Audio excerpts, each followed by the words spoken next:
Hey guys and gals, got another one for you today. Today I'm in my Wizard 113 GFT on Redshire Standard Battle, and kind of in a 9-match. They do have 2 tier 8s on their team.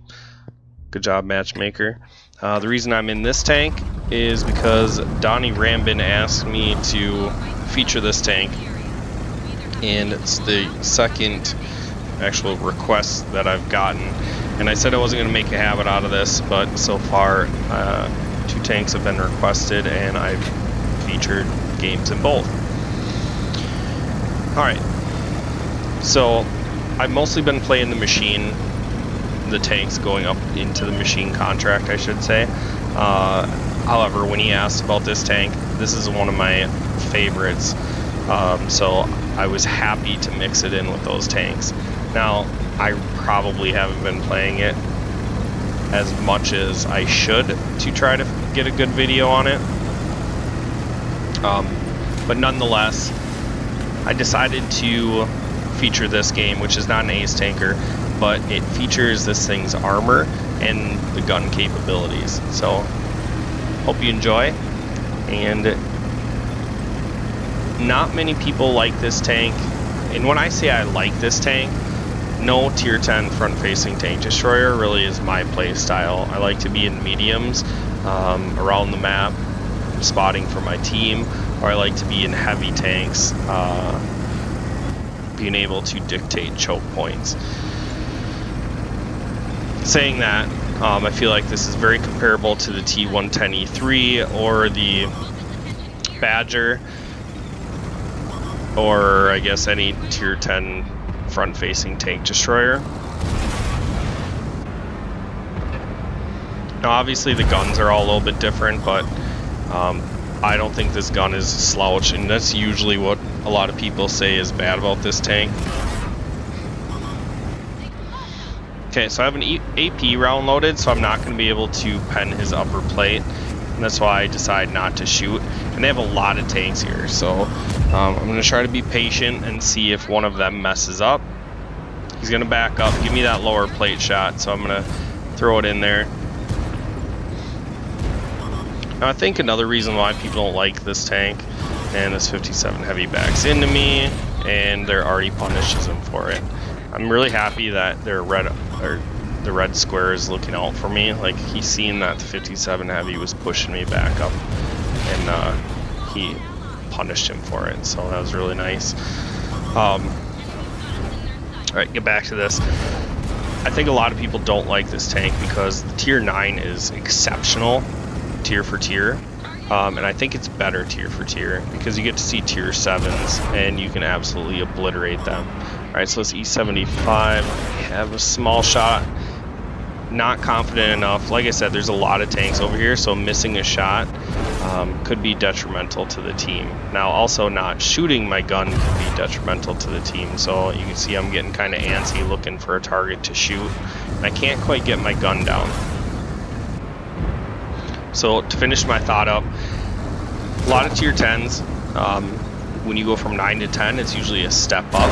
Some are more significant than others, and some are just like a small step up. So I'd compare this this line, the tier 9 to the tier 10, is a small step up. The AMX M454 is a small step up from the tier 9, and the 705A, which is right in front of me, I felt like was not that much better than the 705, but I did enjoy all the tier 9 tanks on all 3 lines. Alright, so we're losing tanks. So I'm just trying to tank some shots and hope that my arty can help out, or hope that they mess up. Oh, right as I say that, my arty takes out the E4, but we just lost our arty. So no luck with arty, and I don't know what that shot was besides embarrassing. Now, one thing that other tier 10 tank destroyers have over this is, I think, the armor profiles. Okay, so when I said this thing has good armor,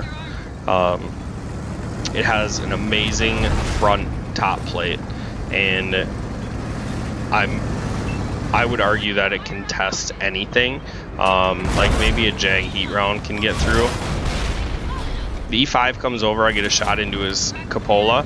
The 705A and the Chrysler K were a little late getting over, so the Jag Tiger and I were able to dispatch the E5. We double tapped the Chrysler, and I didn't think the 705 was going to be up here, so that's why I decided to shoot the Chrysler. And then I block him from shooting my Jag Tiger. I need guns with me, and I rush that shot. I didn't need to rush that shot. Fortunately, the team shuts him down, and looks like we're going to win this choke. Now, even though I think we were shorthanded. We might not have been shorthanded, and my team just died that fast. But even though we were disadvantaged over here, we won this choke, and they still have Artie, so we have to be careful.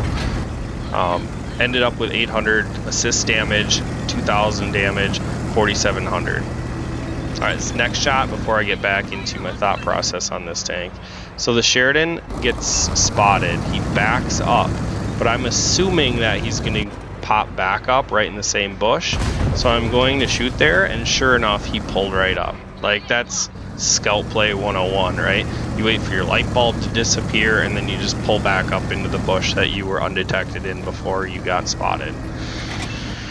Narwaffle pushed down the 0 line, and he ended up getting killed.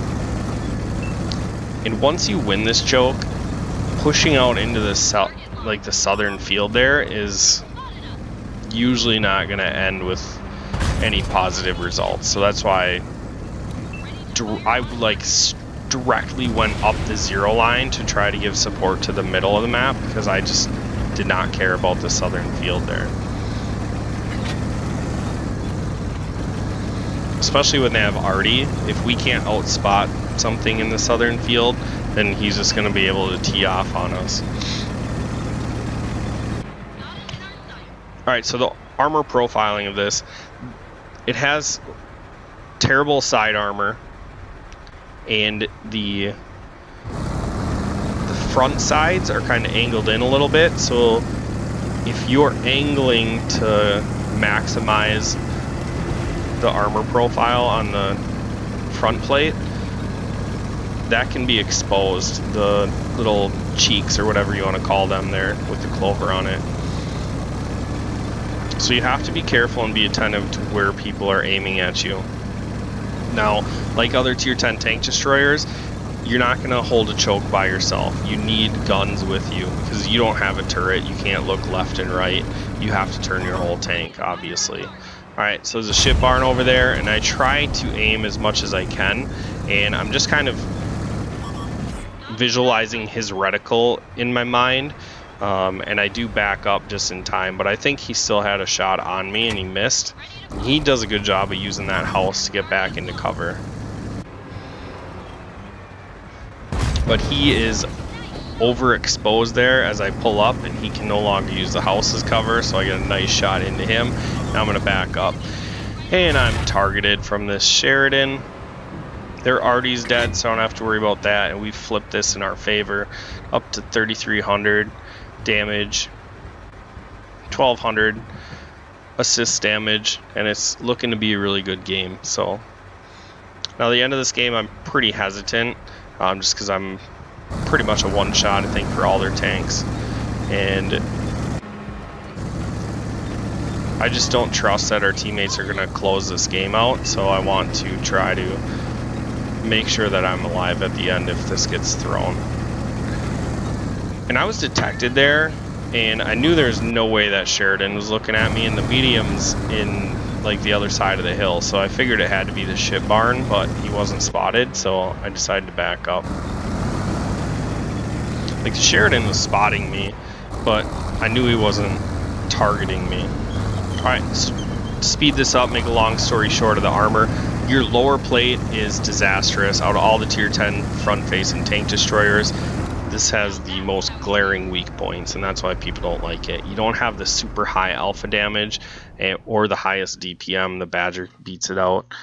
So it's not like the best at everything, but to me, when you get it in the right position, it can be a monster. So Just a nice result, 4,100 damage, 1,100 assisted, 4,700 blocked. That's all I got for you guys. Make sure you like, share, subscribe. I'll catch you in the next video.